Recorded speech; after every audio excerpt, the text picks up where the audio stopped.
Guys, welcome to Better Bachelor. My name is Joker, and tonight we're going to be talking about one of the things that enrages me and makes me more angry than absolutely anything else. It's basically when you end up having a kid with somebody, accidental, on purpose, whatever or not, and the court system, the woman, society looks at you as a bailout. Not that the child should have two parents, not that you should be involved in any way. No, it's the fact that you should pay and keep paying until it hurts. And I got a story tonight about an heir to the Dalai Lama who had a little bit of fun with a nun and got her in the motherly way, supposedly. And now he's given her $700,000. And not only is she wanting the child support, but now she's going back and suing for spousal support, even though they never cohabitated and they never were married, because they shared some emails. She feels that they had some sort of a spousal relationship, and the Canadian government is letting her sue. I'm telling you, any of you guys that still say, look, I get the fact that some of you say, hey, you know what, I still want a relationship. Go ahead. You know the risks that are out there. Some of you say, I still want to live with a woman. Okay, you know the risks.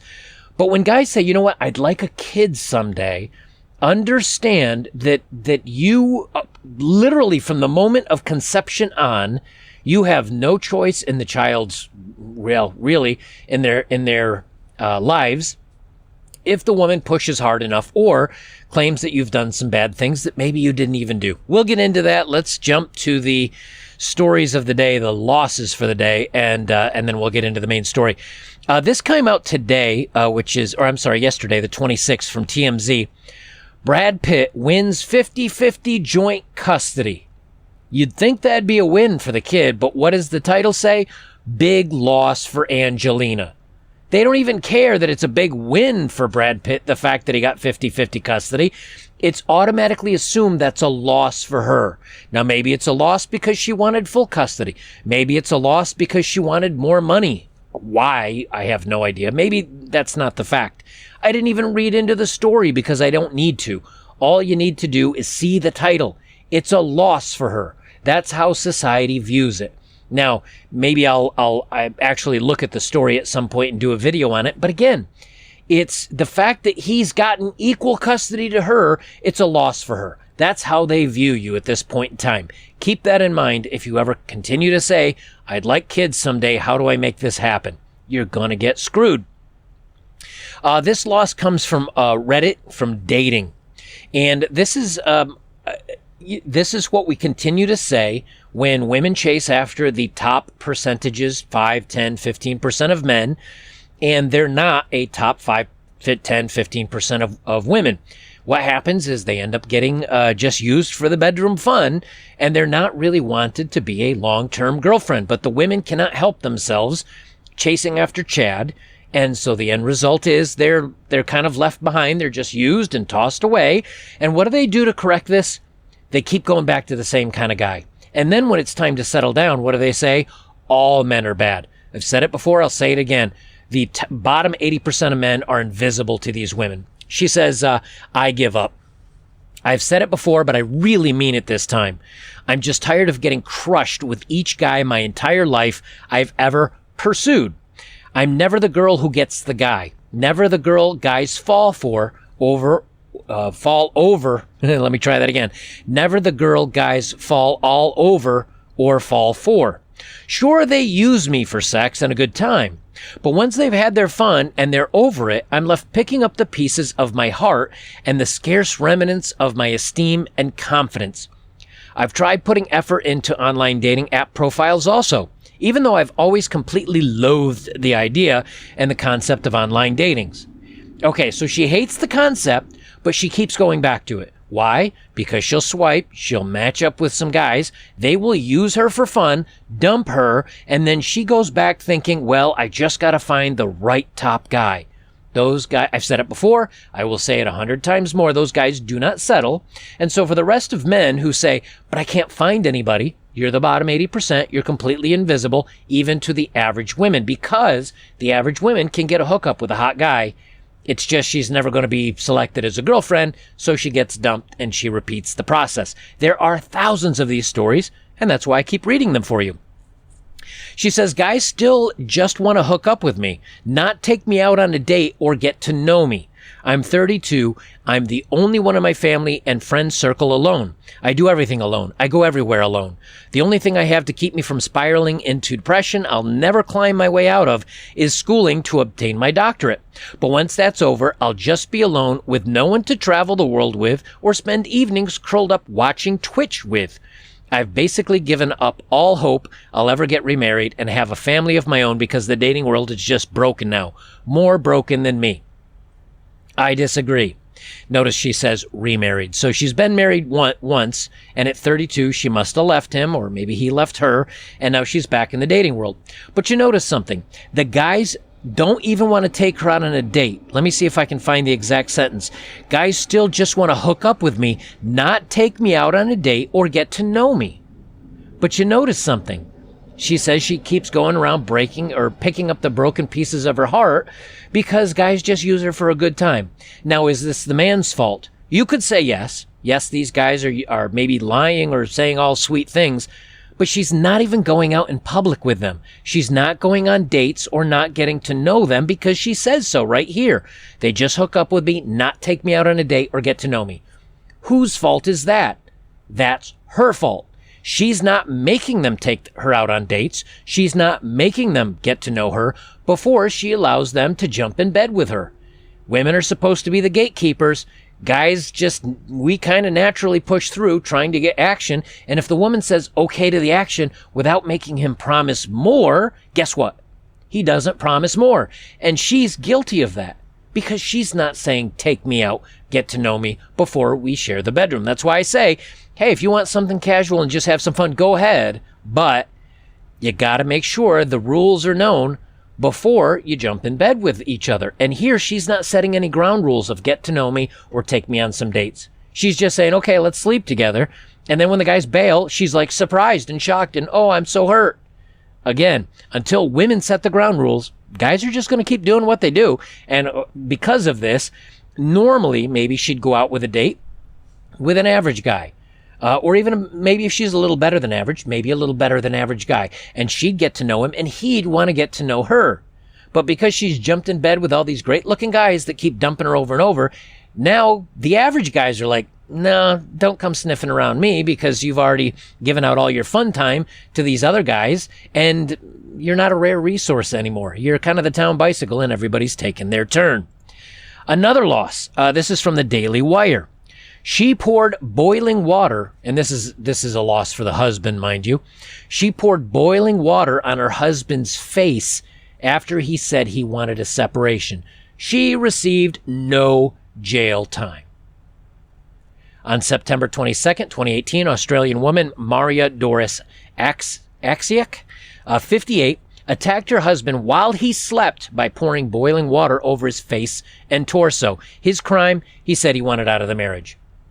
Again, a lot of times you'll hear guys that get harmed by their wives or their girlfriends or their spouses, and oftentimes society says, oh, come on, man up. You can be tougher than her, and don't put up with yourself and fight back, and men can't be harmed. Men can't be the receiving end.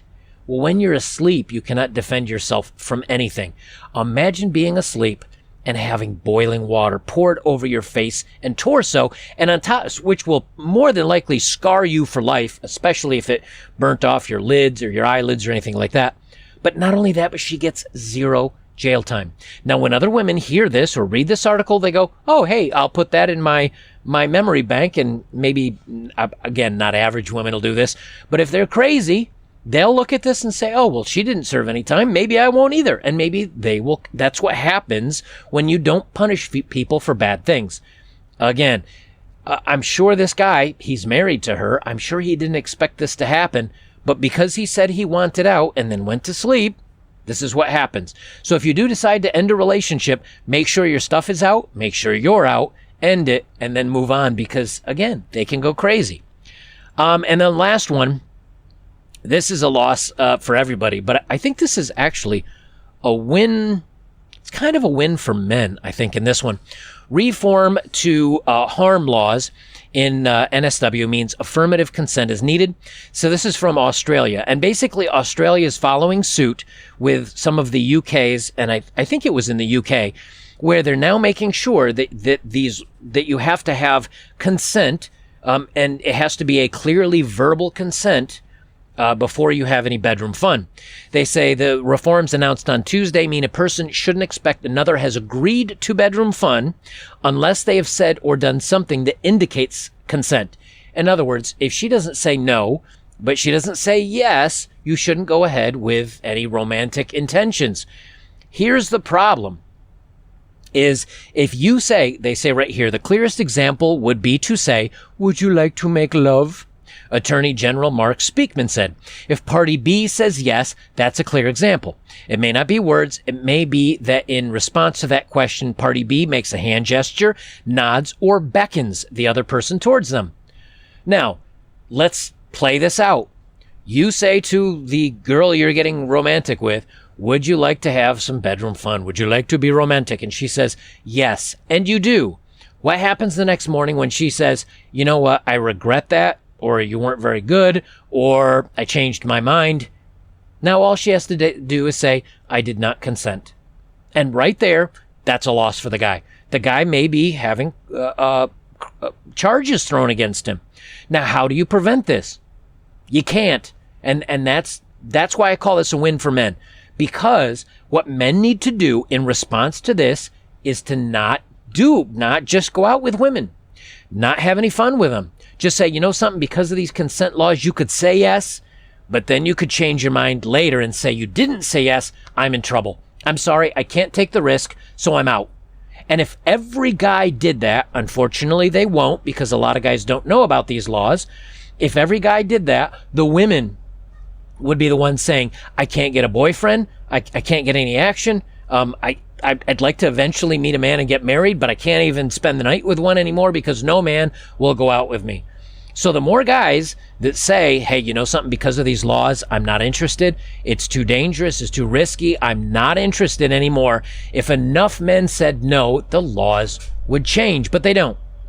And so the guys that are still participating, even if they get consent, well, they may be the losers if later on something comes about and women say, oh, he didn't say anything or I didn't say anything. The guys can be the losers on that one. But the women, if all the guys banded together and said, you know something, because of these laws, I'm not going to spend the night, I'm not going to have any fun anymore, that would be the loss on the women. So I guess, and depending on how you want to look at it, everybody loses. All right, on to our main story here. So the Dalai Lama heir is sued for child support and maintenance by a former nun. This is what happens when you do the old horizontal shuffle with somebody you shouldn't be. But interestingly enough, the kid might not even be his. So we'll read on. They say the potential heir to the Dalai Lama has been sued for child support and maintenance by a former nun who is claiming the pair had a marriage-like relationship. Vicky Hui Zin Han, I'm sorry if I pronounced that wrong, says she only met Agyen Trinley Dorje, known to his millions of followers as His Holiness, the 17th Yalwang Karmapa, or simply the Karmapa Lama 4 times. I'm sorry for getting all these wrong. Those of you that are my Asian friends, I apologize wholeheartedly. So they met 4 times. Despite this, a court in British Columbia where Han lives has given permission for her to sue Dorje for spousal support in a case that could break new legal ground in Canada. Han, who was training to be a Buddhist nun, claims that she got pregnant when Dorje visited a New York monastery in 2017. But after that, she said the relationship, quote, evolved into a loving and affectionate relationship which saw the pair exchange text messages through which Dorje sent her more than $700,000. Now, they've met 4 times. They never lived together. They never cohabitated. She did get pregnant, but there isn't any proof that it was his, and he sent $700,000 to her to take care of the child. Number 1, paternity test would have been a great idea. Number two, by sending the money automatically, he is taking responsibility for the kid. And hey, if that's what he deems is the right thing to do, at least he's taking care of the kid financially. I didn't do the math, but $700,000. They say the average to raise a child from birth until high school is $250,000. Maybe it's $300,000 nowadays. So he's more than doubled that, and she's still saying it's not enough. But the scary thing here is for her to say, "Oh, but we shared some emails and texts where he was nice to me, and so I want to count that as spousal support, as if we were in a meaningful long-term relationship," and the court is allowing it. At what point is a man safe from not being responsible? Like, I didn't live with her, I didn't marry her, we didn't live together, none of that, but the court still is allowing her to go after him for spousal support, even though they weren't married. The more these laws get enacted, and the more that they allow women to come after men, even above and beyond $700,000, the more men need to understand this is a rigged game. This is a game you cannot win. And so, therefore, again, you didn't live with her, you didn't marry her, now you can't even be nice to her. Now you have to keep all the emails and communication with her professional and business-like. At what point is enough enough? They say, but after that, she says their relationship involved to a loving, affectionate relationship. The Karmapa Lama denies he had any romantic relationship with Han, saying that they had an emotional and financial support he's provided for her was for the benefit of the child she told him was his daughter. So he doesn't even have proof that it was his daughter. But that aside, again, because he sent the money, he's automatically basically saying, I take responsibility for the kid. But he said the money was for the daughter, and that it was only for the benefit of the daughter, and that he didn't have an emotional relationship. It was emotional and financial for the child. They say in the Buddhist faith, sex is considered a serious monastic, sorry, reading is fundamental, a serious monastic transgression. The potential heir to the Dalai Lama has been sued for child support. Even though he's already given $700,000, he's being sued for child support and maintenance by a former nun who's claiming the pair had marriage-like relationship. You already said that much. However, she asked the court to permit her to amend her claim to include a spousal support in a case that could tread new legal ground when it goes to trial in April 2022. In other words, the $700,000 is not enough. I also want spouse support included in this, because $700,000 isn't enough for a nun.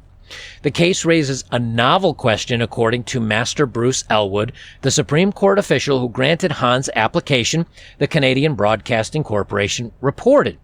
Can a secret relationship that began online and never moved into the physical world be like a marriage?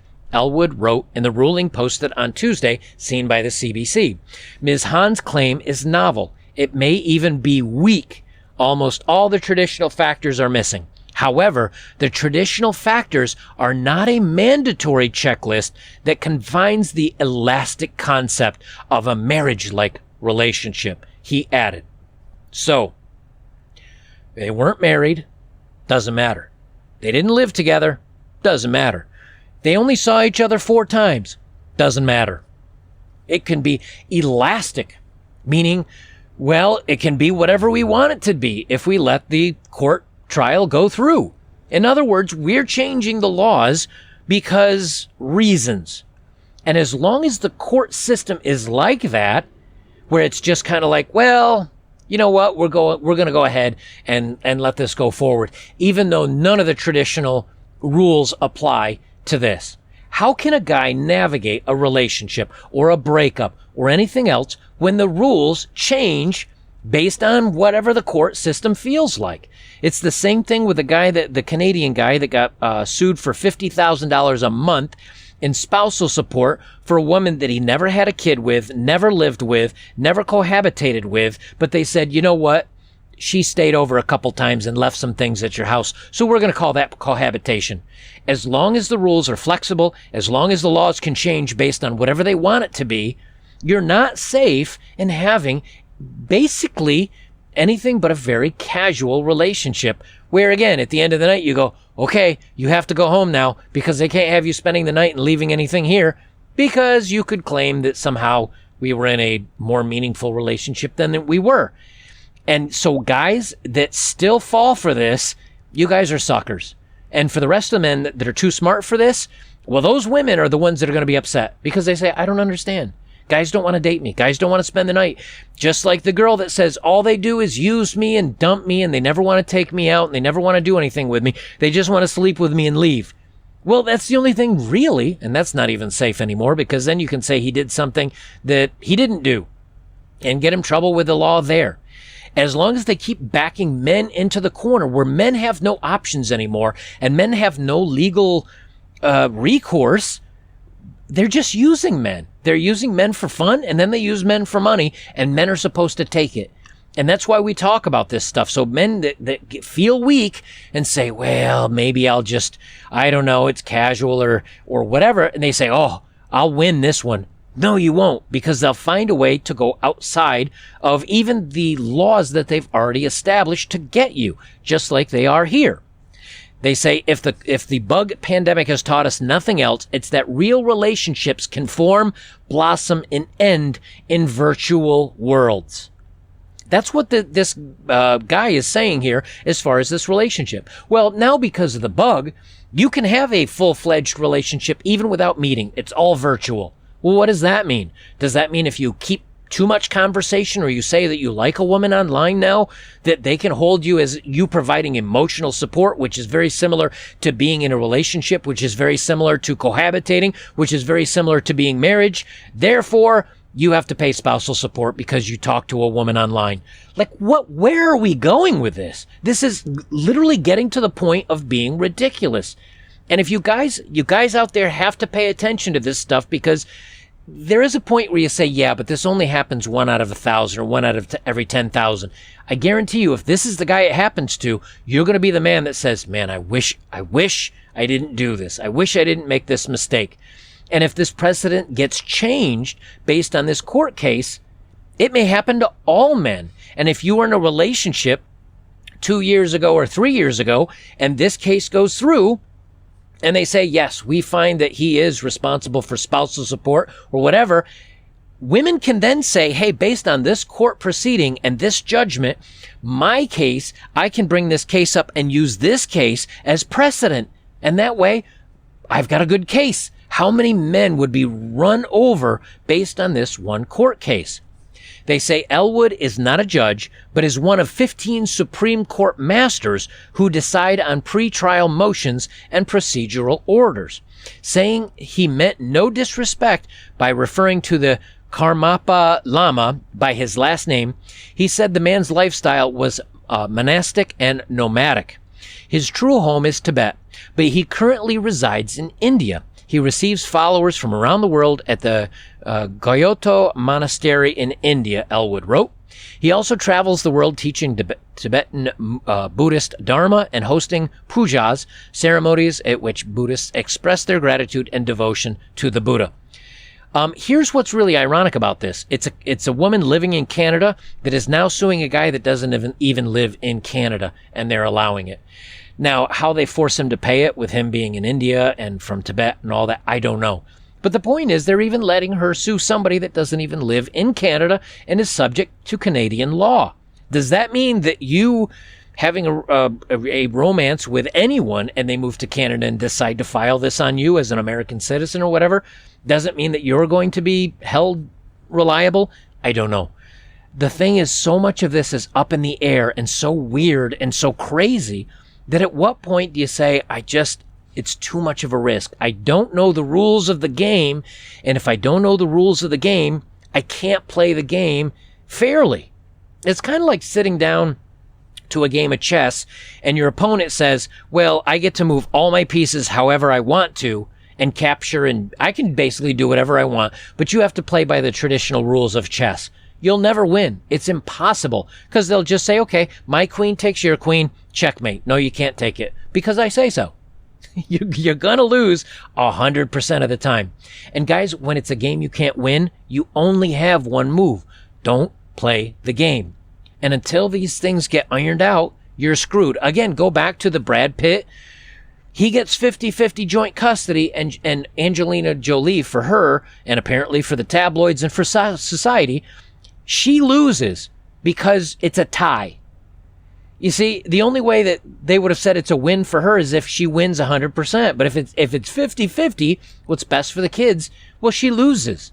If that's the way society views you, you are screwed. Let me see if there's anything else. Yeah, they just kind of say about how they met.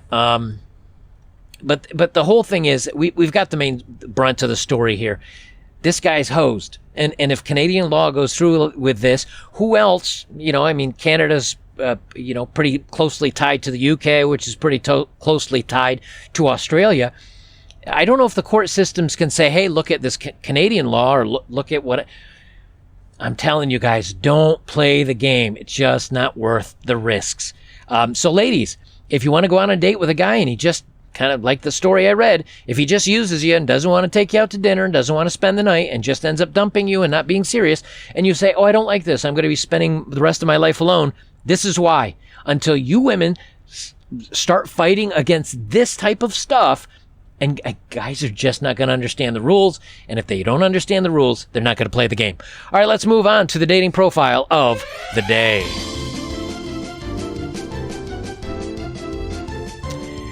All right, this gal is 22. She's standing there in a very tight dress. She's covered in tats on her arm. At 22, she says, I have fun as energy. So if you can match it, or if you can't match it, don't like me. So you got to have the energy. Down below that, she says, I don't like broke N-words nor beaches. So apparently you got to have money. Now, this is the line that makes this dating, well, that line right in and of itself basically says, if you're broke, don't bother with her. But this one's the one that kills me. Sweetheart, don't be shy. Cash App is how you get my attention.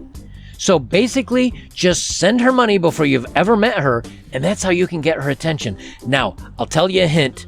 Looking at her photo, it's not worth getting her attention, even for free. But if a woman says, hey, the way you get my attention is sending money to me, and I don't date broke guys, you're kind of a professional. That's what you are. You're a professional. You just haven't made the rules, again, very clear. Kind of sketchy, kind of up in the air, but what you're saying is throw money at me to get my attention and throw money at me to take me out on a date, and if we have a good enough time on our date, maybe I'll spend the night with you. Basically, you're just a pay for play. You're just kind of skirting around about it in a very non-straight linear fashion. Again, if you don't know the rules, fellas, don't play the game. Whew. Doesn't seem like very much of a good catch, be honest with you. Guys, if you'd like to support my work, links are below as always. If you have, thank you very much. Best way you can support me is like, comment, share, subscribe. Join me over on betterbachelor.locals.com. Being a supporter over there helps me out a great way. I'm about a third of the way to my goal. And once I get my goal in, I'll still be doing things over here on YouTube. Nothing's going to change here. But it means that if YouTube yeets me off the platform, I still can make enough of a living where this is my job. Guys, I'll leave it there. This is Better Bachelor. I'm Joker. Remember, if you don't know the rules of the game, don't play. Make it clear that you don't know the rules of the game because they're changing. And when you express this to when enough men express this to enough women, well, maybe the women will complain enough that they want the laws changed. But if they don't, it doesn't matter. At least you'll win by not playing a rigged system, fixed game.